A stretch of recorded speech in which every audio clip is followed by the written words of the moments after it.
तो दोस्तों, भारत में क्रिकेट महज एक खेल नहीं है। क्रिकेट प्रेमी खेल को खेल नहीं मानते बल्कि एक इमोशन मानते हैं, जिसकी वजह से क्रिकेट बहुत ही बड़ा प्लेटफॉर्म बन चुका है नए नए प्लेयरों को मौका देने के लिए। और वही प्लेटफॉर्म का नाम है IPL, जो कि है इंडियन प्रीमियर लीग। तो इंडियन प्रीमियर लीग की शुरुआत किस तरह से हुई थी, कब हुई थी और इस IPL ने पिछले 15 वर्ष में क्या क्या नहीं सहा है, उसके बारे में मैं पूरी डिटेल बताने वाला हूँ आपको इसी वीडियो में। तो वीडियो IPL के पूरे इतिहास के बारे में होने वाली है और साथ ही साथ आपको आखिर तक मैं बताने वाला हूँ कि IPL के ऐसे फैक्ट्स जो कि आपने शायद ही सुने होंगे। तो अगर आप IPL के सच्चे फ़ैन हैं तो मुझे उम्मीद है आप वीडियो को आखिर तक ज़रूर देखेंगे। तो इन सब की शुरुआत हुई थी 2007 में, जो कि इंडियन क्रिकेट लीग ने ICL की शुरुआत करने की सोची थी, जो कि BCCI इसके खिलाफ था और वो नहीं चाहता था कि कोई भी प्लेयर उसमें शामिल हो, जिसकी वजह से उन्होंने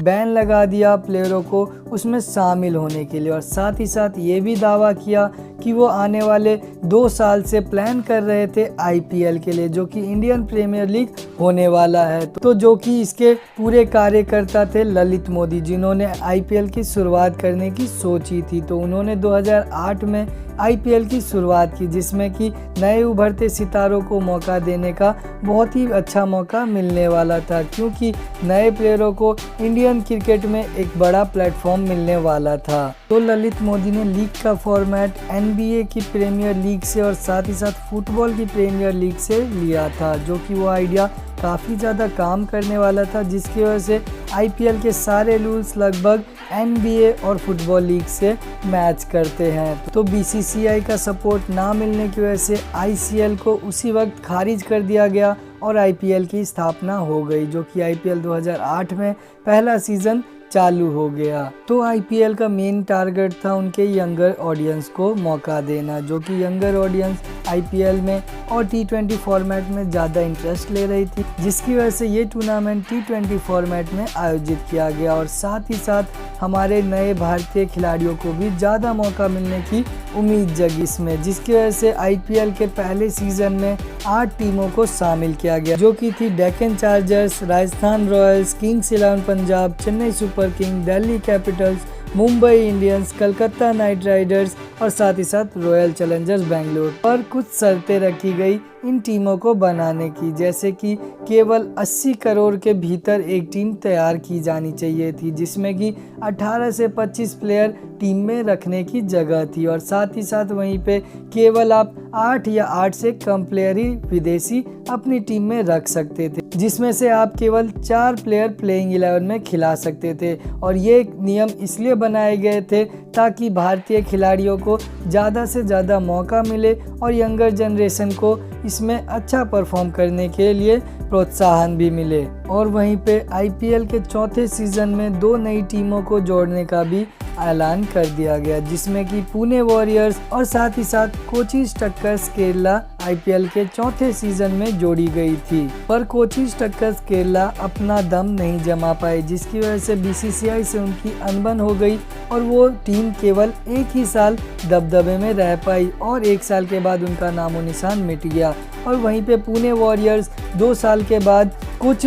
फंड की कमी के कारण और साथ ही साथ फाइनेंशियल इशू के कारण IPL से बाहर हो गई थी। और वहीं पे 2011 आते आते डेक्कन चार्जर्स को भी अपना ओनरशिप खोना पड़ा था, जो कि बाद में किसी और ने ओनरशिप ली और उन्होंने टीम का नाम चेंज करके सनराइजर्स हैदराबाद कर दिया था। और इन सब से बचने के बाद 2015 में IPL का सबसे बड़ा धब्बा लगा, जो कि लगा था मैच फिक्सिंग का, जिसमें कि 2 बड़ी टीमें शामिल थी, जो थी चेन्नई सुपर किंग और साथ ही साथ राजस्थान रॉयल्स, जो कि इन दोनों के कुछ प्लेयरों को बैन कर दिया गया, जिसमें कि श्रीशांत जैसे बड़े नाम भी शामिल थे और जिन पे आरोप हमेशा तय नहीं हुआ, पर वो इस मुद्दे से कभी बरी नहीं हो पाए थे। और वहीं पे इन दोनों टीमों को 2 साल के लिए IPL से बैन कर दिया गया था, जिसकी वजह से 2 नई टीमें बनी थी, जो थी गुजरात लायंस और साथ ही साथ राइजिंग सुपर जायंट, जो कि धोनी की राइजिंग सुपर जायंट थी और रायना बने थे नए गुजरात लायंस के कप्तान। तो ये जब दोनों सीज़न खेलने के बाद इन टीमों ने अच्छा परफॉर्म करा और उसके बाद 2017 में चेन्नई सुपर किंग और राजस्थान रॉयल्स दोनों लौट आई आईपीएल में, और आईपीएल में लौटते ही चेन्नई सुपर किंग्स ने वो ट्रॉफी अपने नाम भी कर ली। तो ये ट्रॉफी लगभग 5 बार जीत चुके हैं रोहित शर्मा की मुंबई इंडियंस, और वहीं पे चेन्नई सुपर किंग भी 4 ट्रॉफी अपने घर ले जा चुके हैं, और वहीं पे 2-2 ट्रॉफी लिया है सनराइजर्स हैदराबाद और कलकत्ता नाइट राइडर्स ने, और जो कि एक ट्रॉफी है राजस्थान रॉयल्स के नाम। तो अब आईपीएल के कुछ फैक्ट्स बताने का समय आ चुका है। तो आईपीएल का पहला सीज़न जो कि 2008 में खेला गया था, उसमें पाकिस्तानी प्लेयरों को भी इंडियन प्रीमियर लीग खेलने का मौका दिया गया था, जो कि वो बढ़ चढ़ के खेले भी थे, और उनमें से 4 से 5 प्लेयरों को टीम में भी रखा गया था। और आईपीएल के इतिहास में एक ऐसा प्लेयर है जिसको लकी माना जाता है, और वो है करण शर्मा, जो कि 3 बार आईपीएल ट्रॉफी जीत चुके हैं, वो भी बहुत कम मैचेस खेलते हुए,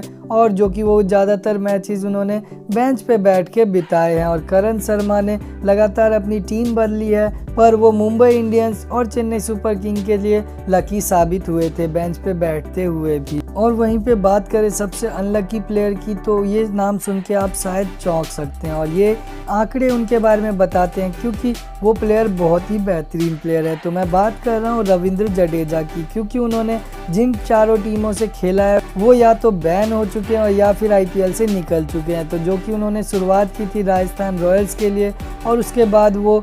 कोचिज टक्कर्स केरला में भी शामिल हुए थे, और फिर गुजरात लायंस में भी शामिल हुए थे, और आखिरकार चेन्नई सुपर किंग में शामिल हुए थे। और बाकी तो अब आप जानते ही हैं कि इन 4 टीम के साथ क्या क्या हो चुका है। और ऐसा एक रिकॉर्ड है जो कि सुन के आप शायद ही विश्वास ना करें, क्योंकि महेंद्र सिंह धोनी जो कि इंडिया के बेस्ट कीपर हैं और आईपीएल लगातार खेलते हुए आ रहे हैं, पर वो आईपीएल के बेस्ट विकेट कीपर नहीं साबित हो सके, क्योंकि उनसे ऊपर हैं दिनेश कार्तिक, जो कि दिनेश कार्तिक ने लगातार अच्छे परफॉर्म करके दिखाया है, और साथ ही साथ उनके आंकड़े एमएस धोनी से बेहतर हैं आईपीएल के दौरान। और आईपीएल के इतिहास में एक ऐसा बॉलर है जिसने लगातार 3 हैट्रिक ली है, वो भी 3 अलग अलग टीमों से। तो मैं बात कर रहा हूँ हमारे इंडियन लेग स्पिनर जो कि है अमित मिश्रा। और एक और बात मैं आपको बता दूं कि कलकत्ता नाइट राइडर्स और रॉयल चैलेंजर्स बैंगलोर के बीच सबसे पहला मैच खेला गया था, जो कि आईपीएल 2008 का, और जिसमें कि पहले ही मैच में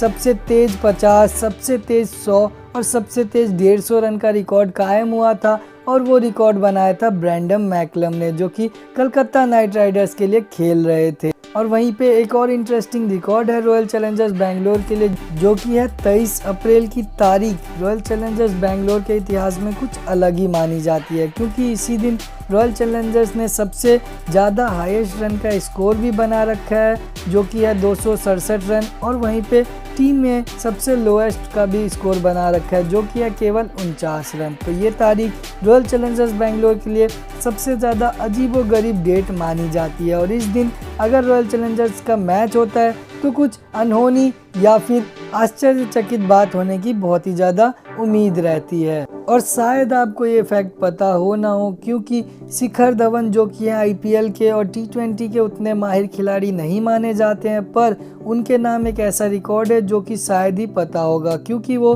टॉप रन स्कोरर की लिस्ट में दूसरे नंबर पे आते हैं, वो भी बिना एक भी ऑरेंज कैप जीते हुए। तो शिखर धवन ने ये काम लगातार करके दिखाया है अपने सभी पुराने फ्रेंचाइजी के लिए, और वो आगे भी शायद कर सकते हैं। और डिविलियर्स और किरण पोलार्ड दूसरे देश के एक ऐसे खिलाड़ी हैं जिन्होंने केवल एक ही टीम के लिए 100 से ऊपर मैच खेल के दिखा दिए हैं, जो कि किरण पोलार्ड ने ये काम मुंबई इंडियंस के लिए करके दिखाया है, और वहीं पे आरसीबी के लिए करके दिखाया है एबी डिविलियर्स ने। अब ये दोनों ही आईपीएल का हिस्सा नहीं रहे हैं, तो आपको क्या लगता है ये दोनों किसी भी तरह से एमआई से और साथ ही साथ आरसीबी से जुड़ेंगे वापस या नहीं? आप अपनी राय कमेंट सेक्शन में ज़रूर बताएं। तो दोस्तों, अभी जो आईपीएल सीज़न आने वाला है, और आईपीएल सीज़न में सभी प्रेमियों को क्रिकेट देखना और क्रिकेट के बारे में जानकारी प्राप्त करना काफ़ी अच्छा लगता है, तो मुझे उम्मीद है आप अपने दोस्तों तक ये वीडियो ज़रूर पहुंचाएंगे और उनको भी थोड़े बहुत आश्चर्यचकित फैक्ट्स का पता लग जाएगा। अगर आपको ये वीडियो अच्छी लगी हो तो नीचे लाइक कर दें, और साथ ही साथ हमें प्रोत्साहित करने के लिए